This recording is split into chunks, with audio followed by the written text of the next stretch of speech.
आइए बच्चों, आपका स्वागत है class 7 maths chapter number 6 exercise 6.5 के क्वेश्चन सॉल्व करेंगे। चैप्टर है आपका त्रिभुज और उसके गुण, the triangle and its properties. तो एक्सरसाइज 6.5 का क्वेश्चन नंबर 5 देखते हैं।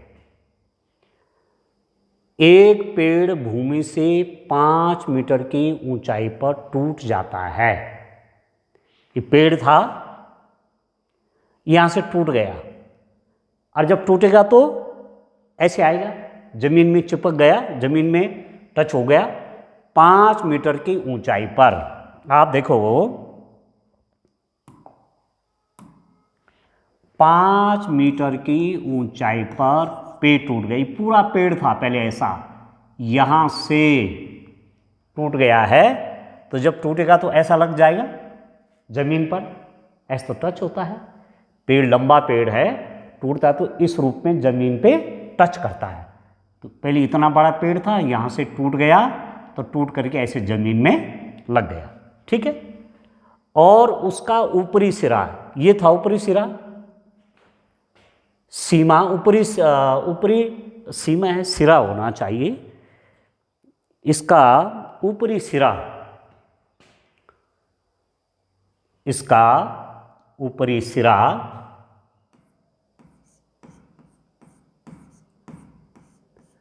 भूमि से उसके आधार से 12 मीटर की दूरी पर छूता है। अब यह है पेड़ का आधार, यहां पर पेड़ खड़ा है, ये पेड़ खड़ा था, यहां से हिस्सा टूटा तो टूट करके ऐसे आ गया यहां, तो जमीन पे तो टच होगा कुछ दूरी पर। कितना दूरी पर बोल रहे हैं? 12 मीटर पर, यहां से यहां तक है 12 मीटर। ये पेड़ टूट करके जब इधर आ गया, ऐसे जमीन में आ गया, ठीक है ना, तो जमीन को छू रहा है 12 मीटर दूरी पर। पेड़ की पूरी ऊंचाई ज्ञात करो। पेड़ की पूरी ऊंचाई क्या हो जाएगी? ये टुकड़ा जो टूटा हुआ है ये, और ये जो खड़ा हुआ है ये और ये, इन दोनों का प्लस चाहिए। ये समझे? इतना तो टूटा हुआ है ना ये, और ये खड़ा है, तो पूरा पेड़ कितनी ऊंचाई का होगा? ये और ये। ठीक हो गया? आप समझ गए होंगे। A tree is broken at a height of 5 meter from ground. Tree टूटा है हाइट 5 मीटर पर ग्राउंड से, and its top touches the ground at a distance of 12 meter from the base. यहां से जब पेड़ ब्रोकन हुआ, पहले ट्री पूरा इतना ऊंचाई पर था, 5 मीटर पर टूट गया। टूटने के बाद ऐसा यहां चिपक गया, वो ऐसा यहां पेड़ चिपक गया। यहां ये टूटा हुआ हिस्सा है, यहां से चिपक गए इधर। ठीक है। And its top touches the ground at the distance of 12 meter from the base. ये ट्री का बेस है, तो इतना ऊपर से टूट करके 5 मीटर ऊपर से टूट करके ऐसे आ गया, वो ग्राउंड पे चिपक गया। ऐसे तो होता है, बड़े पेड़ जब गिरते हैं, आधा हिस्सा माना, तो ऐसे ग्राउंड को टच किए होते हैं इस रूप में। ठीक है। यहां से इसकी दूरी कितनी है? 12 मीटर है, 12 meter of the tree. Find the original height of the tree. Tree की ओरिजिनल हाइट चाहिए, वो ट्री कुल कितनी लंबाई का था। ठीक है। तो मान लेते हैं कि ए बी सी। ए बी क्या है? पेड़ का खड़ा हुआ हिस्सा है, और ए सी क्या है? टूटा हुआ हिस्सा है, नहीं है। और पेड़ जमीन में कैसे खड़े होते हैं? ऐसे। तो जमीन से कितने डिग्री का कोण बनाते हैं? ये जो भूमि है जिस पर खड़ा है, ग्राउंड जो है, ये ग्राउंड है ना, तो इस ग्राउंड से पेड़ कितना डिग्री का एंगल बना रहा है? 90 डिग्रीज। देखो, कोई भी पेड़ सीधा खड़ा है पेड़, तो जमीन से, ग्राउंड से 90 डिग्रीज का एंगल बनाएगा। ये जो एंगल है ये कितने डिग्रीज का हो जाएगा? 90 डिग्रीज का। ठीक है। और पूरे पेड़ की ऊंचाई कितनी हो जाएगी? कितनी ऊंचाई का था ये ट्री? कितनी हाइट थी इस ट्री की? इस पेड़ की ऊंचाई कितनी थी, ए बी, ये तो 5 मीटर हमें मालूम है, और प्लस ए सी, इतना टूटा हुआ हिस्सा है और इतना ये खड़ा हुआ हिस्सा है, तो दोनों को प्लस करेंगे, मतलब ए बी प्लस ए सी ज्ञात करना है। We have to find A B plus A C. अब ए बी तो मालूम है 5 मीटर, पर हमको ए सी नहीं मालूम, ए सी कितना है वो निकालना होगा। और आप जानते जब 90 डिग्रीज एंगल मालूम चल गया तो ये वाली जो साइड है ये क्या काम करेगी, ये कर्ण का काम करेगी, हाइपोटेन्यूज का काम करेगी। हाइपोटेन्यूज हो गया 90 डिग्री, ये ट्रायंगल है, इस पेड़ ने भी एक ट्रायंगल बना दिया, ये ग्राउंड है, ये खड़ा हुआ पेड़ का टुकड़ा है जो खड़ा है, और इतना टुकड़ा टूटा हुआ यहाँ है, तो ये जो ट्रायंगल बनाया ये क्या बन गया, right angle triangle. Right angle triangle समकोण त्रिभुज बना, और इसका समकोण त्रिभुज बना तो इसका एक कोण कितना है, 90 डिग्रीज है। और आप जानते कि समकोण त्रिभुज में 90 डिग्रीज के सामने की साइड क्या होती है, कर्ण। राइट एंगल ट्रायंगल में 90 डिग्रीज के सामने की साइड होती कर्ण, ये है कर्ण, ये काम करेगा आप कर्ण की तरह, हाइपोटेन्यूज, ठीक है, कर्ण की तरह काम करेगा। तो यहाँ लिख देता हूँ, इसका सॉल्यूशन करते हैं डियर स्टूडेंट। आप देखिए पेड़ की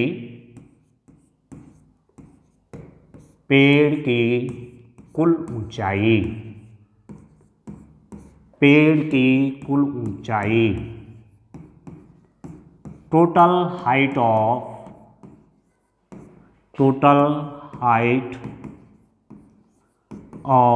tree, total height of tree हो जाएगा डियर स्टूडेंट, कितना हो जाएगा, is equal to A B, तो ये खड़ा हुआ हिस्सा है उसका ए बी प्लस ए सी टूटा हुआ हिस्सा है प्लस ए सी।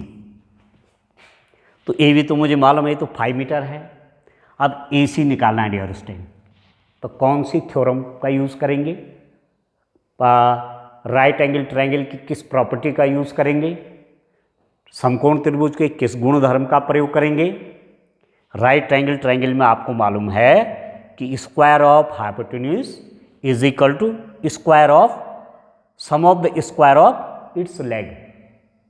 समकोण त्रिभुज में कर्ण का वर्ग बराबर ये दो भुजाएं जो हैं इनको बोलते हैं पाद, लेग, इसका स्क्वायर प्लस इसका स्क्वायर, ठीक है।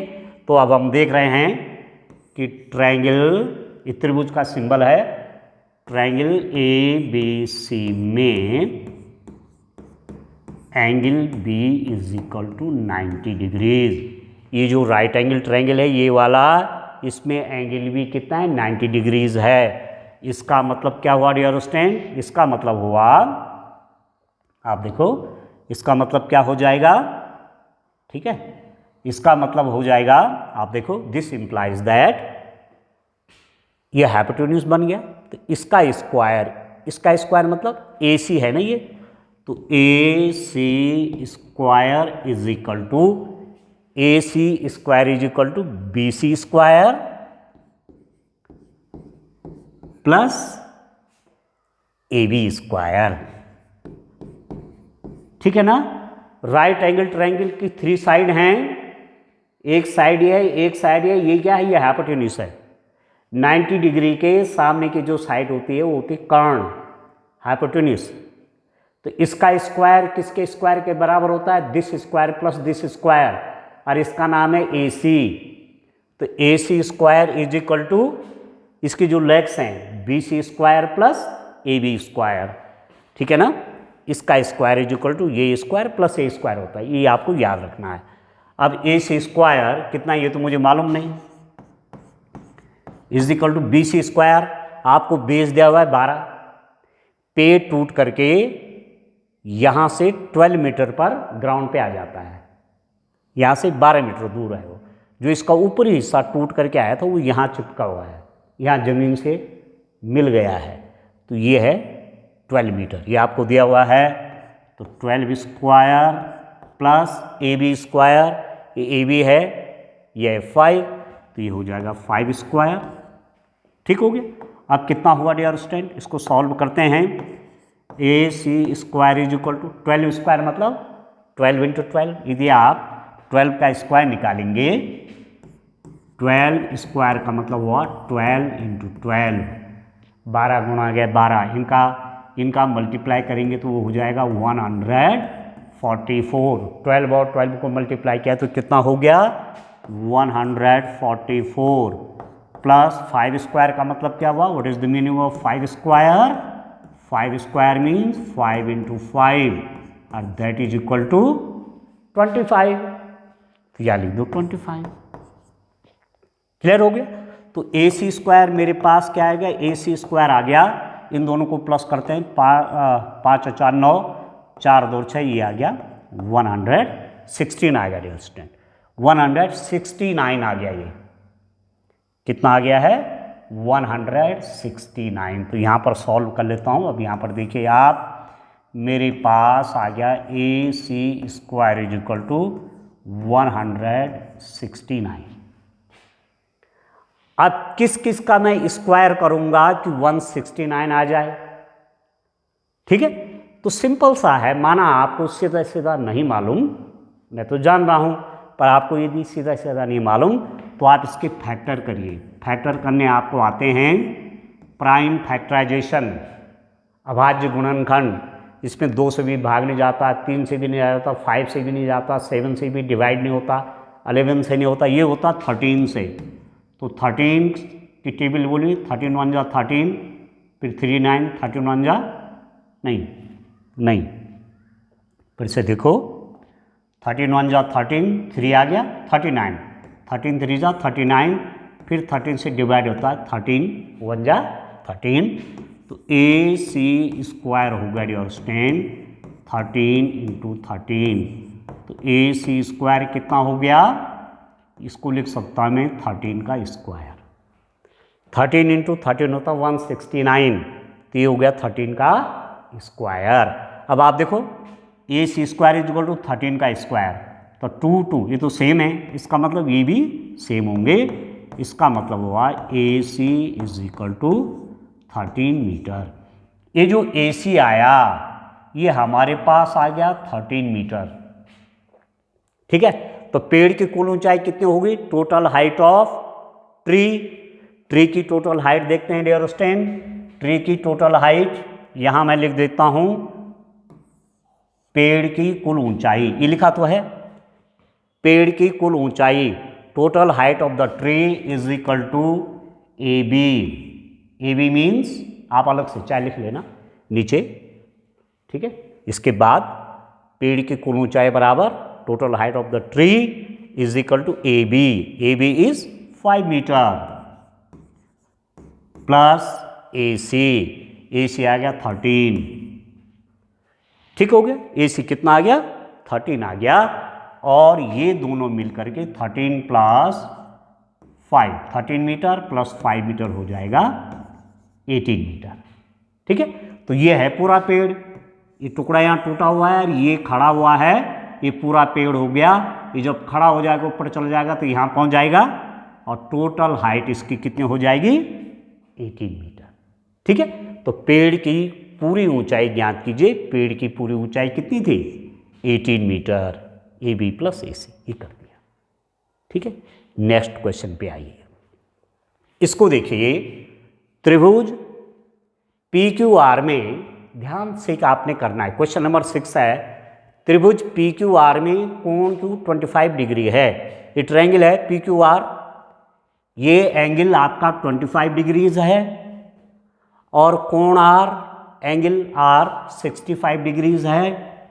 निम्नलिखित में से कौन सा कथन सत्य है। ये 3 स्टेटमेंट हैं, इनमें कह रहे हैं कौन सा सही है। ठीक है, angles Q and R of a triangle P Q R is 25 degree. ये 25 है और ये 65 डिग्रीज है। Right which of the following is true, कौन सा सही होगा। अब ध्यान देना है आपने, ध्यान से समझना आपने ट्रायंगल की प्रॉपर्टी यूज करनी है। क्या है ट्रायंगल की प्रॉपर्टी? एक प्रॉपर्टी ट्रायंगल की ये है, एंगल से रिलेटेड। ठीक, त्रिभुज का गुण क्या है कि त्रिभुज के तीनों अंतः कोणों का योगफल ये प्लस ए कितना होता है? त्रिभुज के तीनों अंतः कोणों का योगफल कितना होता है? 180 डिग्रीज होता है। Sum of all the interior angles of a triangle is 180 degree. किसी त्रिभुज के अंतः कोणों का योगफल 180 अंश होता है। जब दो एंगल मालूम हैं, दो कोण मालूम हैं, तो तीसरा निकल जाएगा। ठीक है ना? और कैसे निकलेगा? प्रॉपर्टी है ट्रायंगल की, त्रिभुज का गुणधर्म है कि त्रिभुज के तीनों अंतः कोणों का योगफल 180 अंश होता है। The sum of all the three interior angles of a triangle is 180 degrees. तो आप जानते हैं सिंस, क्या जानते हैं आप? Angle P plus angle Q plus angle R is equal to 180 degrees. ये एंगल प्लस ये वाला एंगल प्लस ये वाला एंगल, ये P एंगल है, ये Q है, ये R है। तीनों को मैं प्लस करूंगा तो कितना होना चाहिए? 180। तो एंगल P का तो मालूम नहीं, वो तो निकालना। तो angle P plus angle Q कितना है? This is 25 degrees plus angle R कितना है? 65 degrees is equal to 180 degrees. तो एंगल P प्लस, इन दोनों को प्लस करिए, 5 5 10, 6 और 2 90 डिग्रीज हो गया, इज इक्वल टू 180 डिग्रीज। तो इसका मतलब हुआ बच्चों, अब मैं एंगल P की मुझे वैल्यू चाहिए, तो मैं इस प्लस 90 को यहाँ ले जाऊँगा। ये प्लस 90 को जब मैं वहाँ ले जाऊँगा तो उसका साइन चेंज होगा, ये आपको ध्यान रखना है। लेफ्ट हैंड साइड है, ये बायां पक्ष है, ये राइट हैंड साइड है, दाएं पक्ष है। बायां पक्ष से प्लस 90 वहाँ ले जाऊँगा तो माइनस हो जाएगा। तो angle P is equal to 180 degrees minus 90 degrees. ये प्लस था, वहाँ जाके माइनस हो जाएगा। ठीक है, आपको मालूम है प्लस कि कोई नंबर है राइट हैंड साइड में जाएगा तो माइनस हो जाएगा, या राइट हैंड साइड में कोई नंबर है प्लस में और लेफ्ट हैंड साइड में तो माइनस हो जाएगा, साइन चेंज हो जाता है। और 180 में से 90 गया तो 90 डिग्रीज। बड़ी काम की बात आ गई कि एंगल P कितना हो गया? 90 डिग्रीज। ये वाला एंगल मेरे पास आ गया डियर स्टूडेंट, कितना? ये वाला एंगल मेरे पास आ गया, this angle is of 90 degrees. ठीक है, मैंने सॉल्व किया और मुझे मालूम हो गया तीसरा एंगल कितना है। तो अब देखो ट्रायंगल PQR में, in triangle PQR angle P is equal to 90 degree. ध्यान दीजिए, इस वाले ट्रायंगल में PQR में एंगल P 90 डिग्रीज है। तो क्या हुआ? उससे क्या होगा? उससे ये होगा कि उसके सामने की जो ये साइड है, इसका नाम क्या हो जाएगा? ये बन जाएगा कर्ण, हाइपोटेन्यूस। ठीक है, ये हाइपोटेन्यूस बन गया, कर्ण बन गया।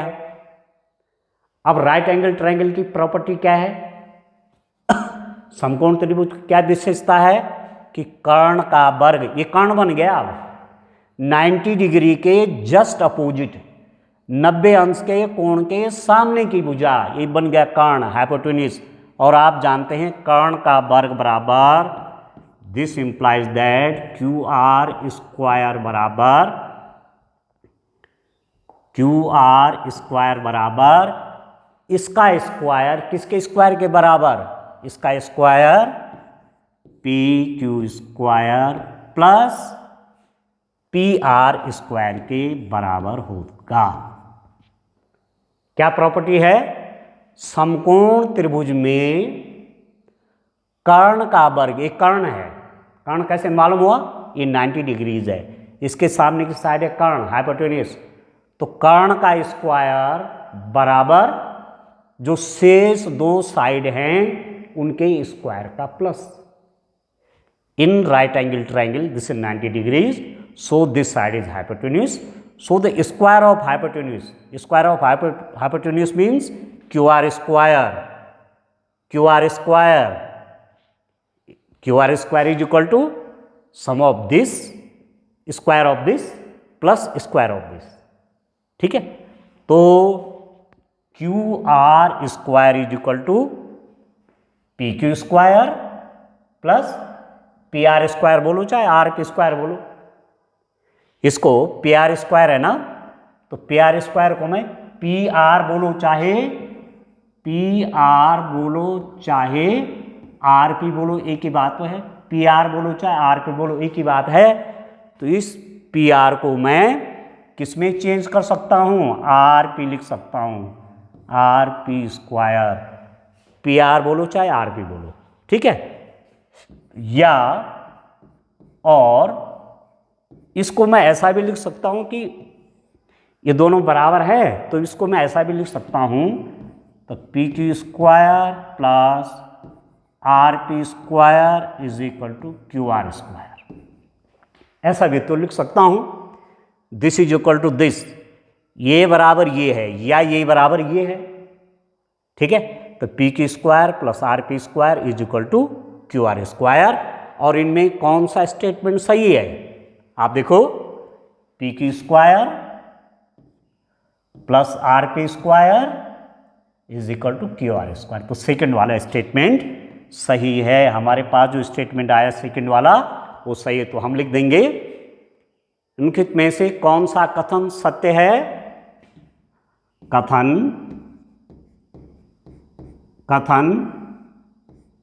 सेकंड सत्य है, स्टेटमेंट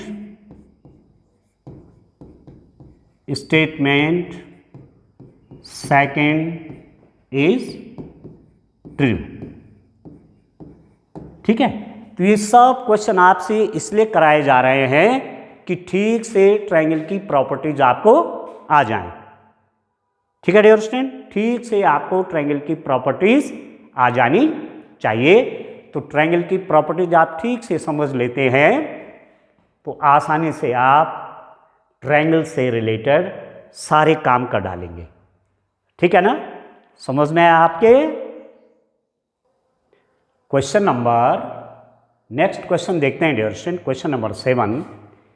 एक आयत की लंबाई 40 सेंटीमीटर है, ये आयत है, इसकी लंबाई है 40 सेंटीमीटर और इसका एक विकर्ण 41 सेंटीमीटर है। विकर्ण कौन होते हैं? ये लंबाई है, ये चौड़ाई, विकर्ण कहते हैं यहाँ से लेकर यहाँ तक की दूरी, आपको मालूम है। ठीक है, विकर्ण जो है, विकर्ण कर देते हैं, आप देखो विकर्ण हुआ ऐसा, इसको बोलते हैं विकर्ण। ठीक हो गया, आया समझ में? अब आप देखो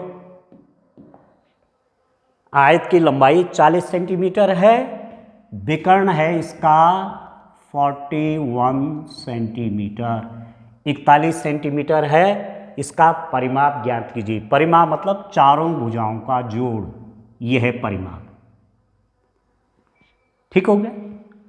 find the perimeter of the rectangle, rectangle का पेरीमीटर चाहिए। पेरीमीटर मतलब this plus this plus this plus this, whose length is 40 centimetre length है, and a diagonal, diagonal means एक वर्टेक्स को अपोजिट वर्टेक्स से मिलाते हैं, डायगोनल बन गए, या यहाँ से यहाँ मिला देंगे, डायगोनल बन गया। तो एक डायगोनल दिया हुआ है 41 सेंटीमीटर, तो पेरीमीटर निकालना है। ठीक है, तो आप जानते हैं कि आयत का परिमाप, आयत का परिमाप perimeter, perimeter of rectangle, perimeter of rectangle हो गया, क्या होता है डियर स्टूडेंट, 2 गुणा गया लंबाई धन चौड़ाई, ये होता है परिमाप। ठीक है, इंग्लिश में लिख लेता हूं, क्या लिख लेता हूं इंग्लिश में, 2 इंटू लेंथ प्लस विड्थ। ठीक है, लेंथ प्लस विड्थ लिख दीजिए या ब्रेथ लिख दीजिए।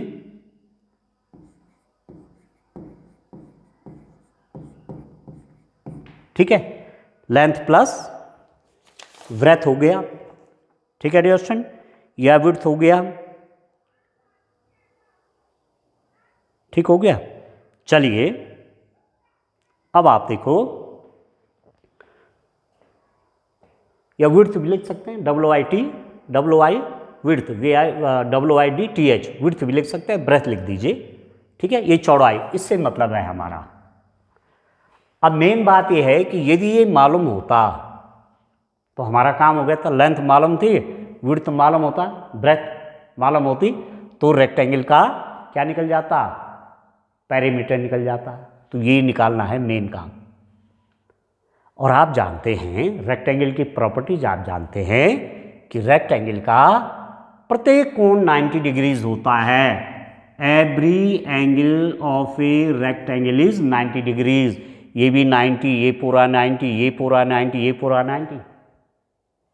अब जैसे ही हमको मालूम चला कि 90 हो गया, माने मैंने इसका नाम लिख दिया ABCD, ये है रेक्टेंगल।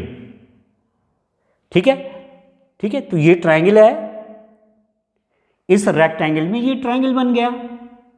और कैसा ट्रायंगल बन गया, कैसा त्रिभुज बन गया, ये वाला त्रिभुज बन गया ना। कैसा त्रिभुज बन गया, समकोण त्रिभुज बन गया, क्योंकि एक कोण 90 डिग्रीज है।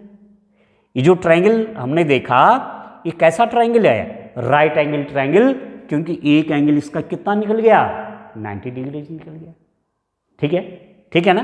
तो अब आप देखो ट्रायंगल किस वाले में, ABC में angle B is equal to 90 degrees. ये वाला एंगल 90 डिग्रीज है। तो फिर हम राइट एंगल ट्रायंगल की प्रॉपर्टीज लगा देंगे, Pythagoras theorem, Baudhayana Pythagoras theorem लगा देंगे। ठीक है, एक प्रॉपर्टी उन्होंने कहा था कि राइट एंगल ट्रायंगल में अभी 90 डिग्रीज है, तो ये क्या बन गया, ये बन गया कर्ण, ये बन गया बच्चों हाइपोटेन्यूस।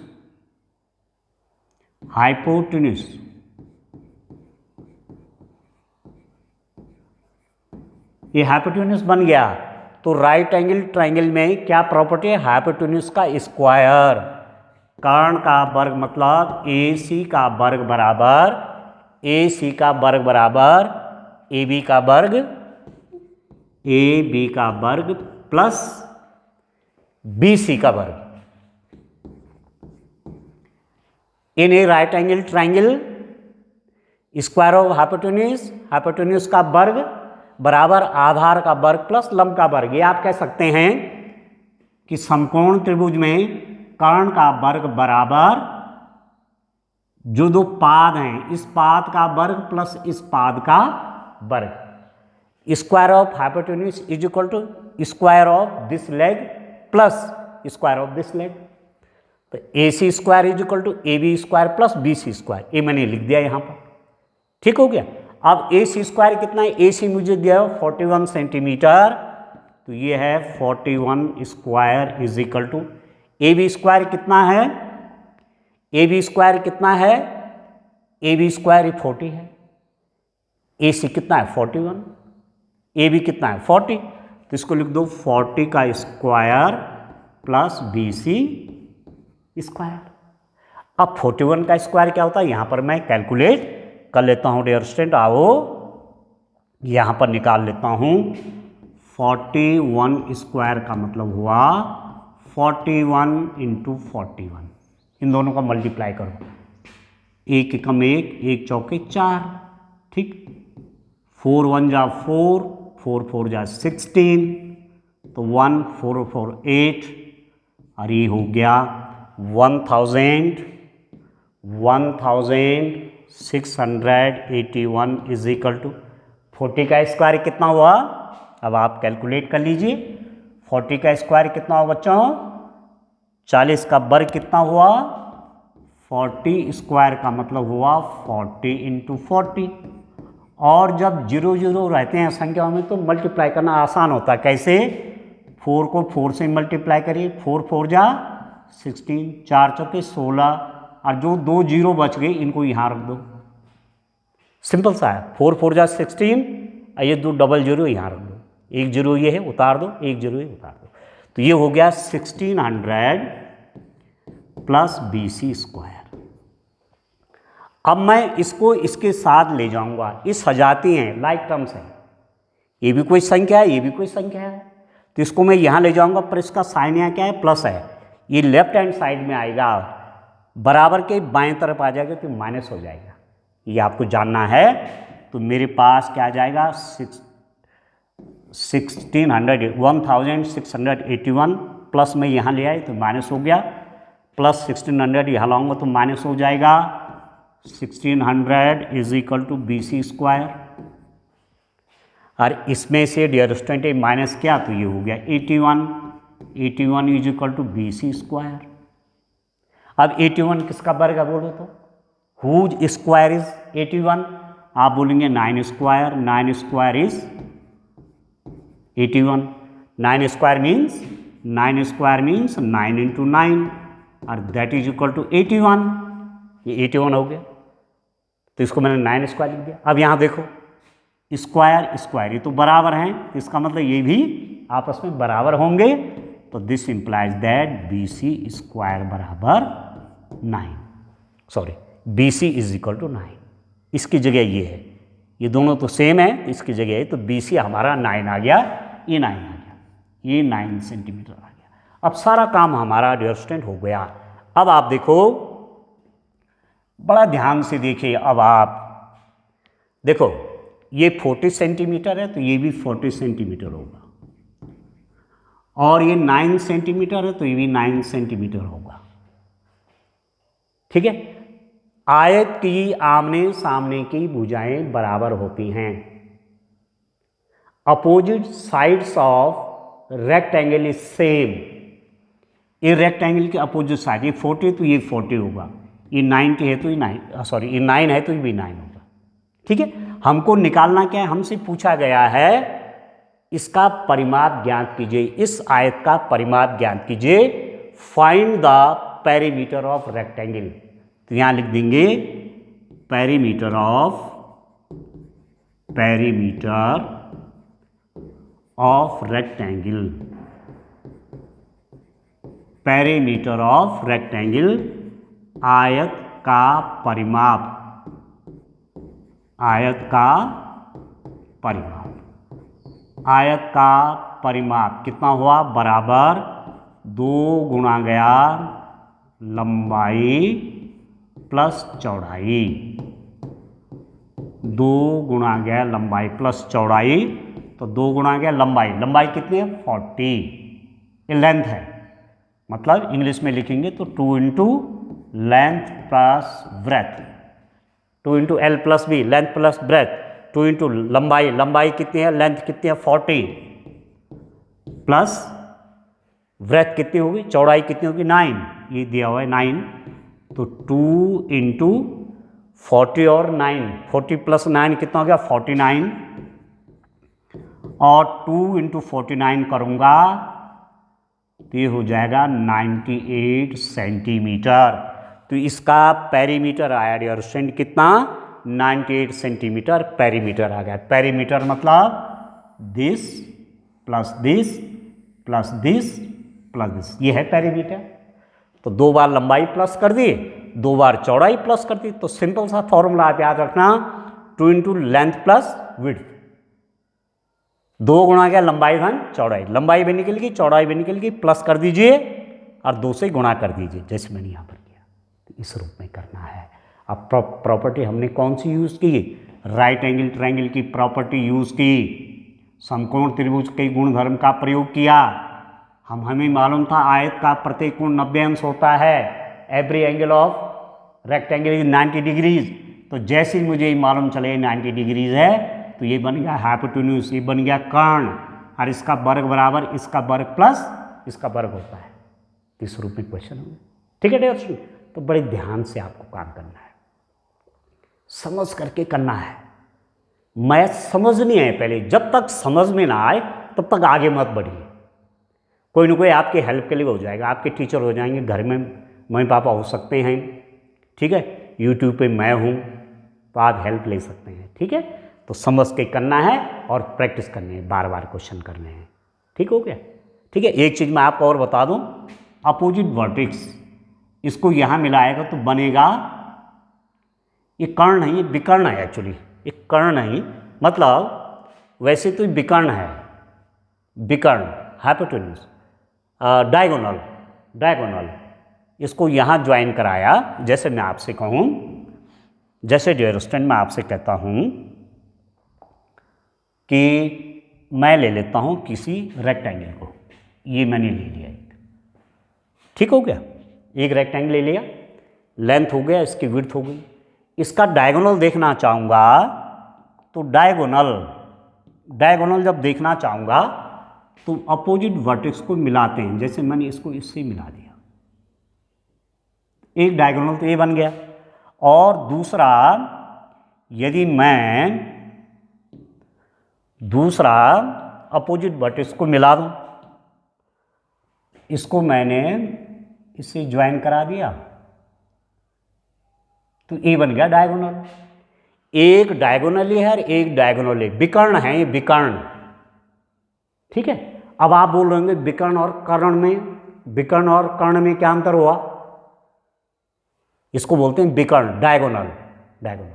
परंतु यदि हम क्या देखें, केवल यदि इतना राइट एंगल देखेंगे तो ये जो बनेगा ना, क्योंकि ये 90 डिग्रीज है, तो जब केवल ट्रायंगल देखेंगे तो इसको बोलेंगे कर्ण, उस समय इसका नाम पड़ जाएगा कर्ण। जब हम केवल ट्रायंगल देखेंगे, जब हम केवल राइट एंगल ट्रायंगल देखेंगे, समकोण त्रिभुज देखेंगे, तो समकोण 90 डिग्री के सामने की साइड बोलेंगे कर्ण, हाइपोटेन्यूज।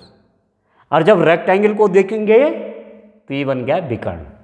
इसका दो नाम हो गए अब यहाँ पर, एक है कर्ण, हाइपोटेन्यूज, इसको ध्यान से समझिए, ठीक है, और दूसरा नाम इसका क्या हो गया, विकर्ण। विकर्ण क्या हुआ, डायगोनल।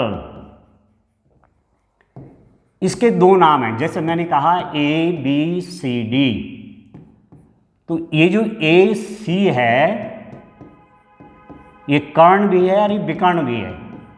कैसे?